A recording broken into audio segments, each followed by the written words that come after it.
Bangi sa yutang usa sa gituohang nga motibo sa natigayong pagpamusil sa barangay Kamudmod, Babak sa Samal Island kagabi. Si John D. Esteban sa detalye. Patay na nga naghayang tapad sa iyang gimanehong motorsiklo ang 50 anyos nga si Jessica Montero Baron. Daplin sa highway sa Purok 1, Barangay Kamudmod, Babak District, Island Garden City of Samal. Dihang gipusil sa riding in tandem suspect kagabi punting sa dughan.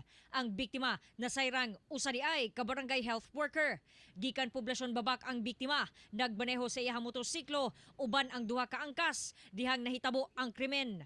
Away sa yuta og personal nga bangi ang ginatan-aw karon sa kapulisan nga hinungdan sa pagpatay sa biktima. Hindi po na ko kayo specifically masulti, pero ang ingon na ay daghang taong nakalalis do niya, ana niya.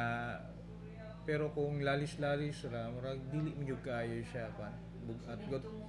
So mo tan-aw siguro mi dito sa yuta kay murag bugat-bugat po na siya nga part. Naglisod pa ang kapulisan sa pag-ila sa mga sospek kay nakatabon ang dagway sa duha.